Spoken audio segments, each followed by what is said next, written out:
మగాడు చెయ్యి జారితే చెడుతాడు, ఆడది నోరు జారితే చెడుతుంది. నిజమైన ప్రేమికులు ప్రతిరోజు తిట్టుకుంటారు, కొట్టుకుంటారు, ఒకరిపైన ఒకరు అలుగుతారు, కానీ ఒకరిని విడిచి ఒకరు ఉండలేరు. 16 ఏళ్ల వయసు నిండిన కుర్రాడు కష్టపడుతున్నాడంటే తండ్రి సరిగ్గా లేడని అర్థం. 60 ఏళ్ల వయస్సు పైబడిన వ్యక్తి కష్టపడుతున్నాడంటే కొడుకు సరిగ్గా లేడని అర్థం. చందమామ రావే జాబిల్లి రావే అని రాణి చందమామను చూపించి అమ్మ అన్నం తినిపించినట్టుగా కొందరు మనకు ఆశలు చూపించి మోసం చేసి వెళ్తున్నారు. అమ్మ ఆశలో వీసమెత్తు అయిన ప్రేమ ఉండి ఉంటుంది, కానీ కొందరి ఆశల్లో కేవలం మోసం మాత్రమే నిండి ఉంటుంది. జాగ్రత్త మిత్రమా. చేపలు పట్టే జాలర్లో అయినా, చేతులు పట్టే పాలేరులో అయినా పేరుకే పేదవాళ్ళు, కానీ ప్రేమలకు కాదు. వారి వారి ప్రేమ సామ్రాజ్యానికి వారే యజమానులు. కలిమిలేములు చూపు ఐశ్వర్యాన్ని బట్టి కాదు, ఆప్యాయతతో చూడండి. భగవంతుడు జీవితాన్ని అందరికీ పరిచయం చేస్తాడు, కానీ కొందరు అది జీవితం అని తెలుసుకోలేరు. అడవిలో పులిని నమ్మవచ్చు, నీటిలో ఉండే మొసలిని నమ్మవచ్చు, కానీ నమ్మిస్తూ నటించే మనుషులను మాత్రం అస్సలు నమ్మకూడదు.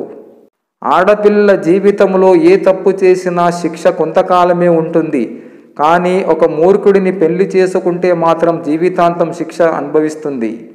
గొప్పల కోసం అప్పులు చెయ్యకు, తర్వాత తిప్పలు తప్పవు. కష్టపడి పనిచేసి సంపాదించిన తన సొంత సంపాదనతో జీవించే వారికి మాత్రమే నిజంగా కష్టం విలువ, సంపాదన విలువ, సమయం విలువ తెలుస్తుంది. కోపాన్ని అరుదుగా వాడితే అందంగా ఉంటుంది, కానీ నిత్యం వాడటం మొదలు పెడితే చివరకు నిన్ను నువ్వే ఆశ్రయించుకునే పరిస్థితి ఏర్పడుతుంది. అతిగా పూసుకుంటే గంధం కూడా ప్రమాదమే. కొన్ని బంధాలు కూడా అలాంటివే. ఒక మంచివాడు పతనం అయ్యాడు అంటే ఎంతోమంది చెడ్డవాళ్ళు ఒకటై ఉండాలి.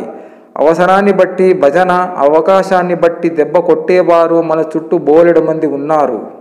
విజయం అనేది ఎన్నడూ అకస్మాత్తుగా రాదు. అది అనేక అపజయాల తర్వాత లభించే తుది ఫలితం. అనుకుంటాం మనం మంచిగా ఉంటే మంచి జరుగుతుందని, కానీ మంచి జరగడానికి అవకాశమే లేదండి. ఎందుకంటే మన చుట్టూ ముంచెటోళ్ళు ఉన్నారు. అన్యాయం చేసి బ్రతికే బతుకులు ఇప్పటికీ సుఖంగా సంతోషంగా ఉండొచ్చు, కానీ కాలం ఎప్పుడు ఒకేలా ఉండదు. ఎంతటి వారైనా ఎప్పటికైనా అంతకు అంత అనుభవించక తప్పదు. న్యాయానికి నిదానంగా గెలుపు ఉంటుంది. అన్ని చోట్ల మనిషిని తెలివి మాత్రమే కాపాడదు. అప్పుడప్పుడు నీ మంచితనం కూడా నిన్ను రక్షిస్తుంది. నలుగురికి సాయం చేసే గుణమే నీదైతే నువ్వు ఏ గుడికి వెళ్ళవలసిన అవసరం లేదు. నువ్వు నమ్మే దైవం నిన్ను వెతుక్కుంటూ నీ ఇంటికే వస్తాడు.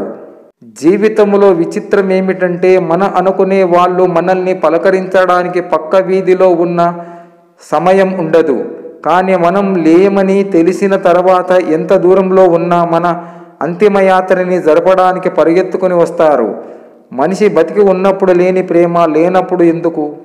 మౌనము కన్నా నా మాటకు విలువ ఉన్నప్పుడే నేను మాట్లాడుతా, లేదంటే మౌనమే నా సమాధానం.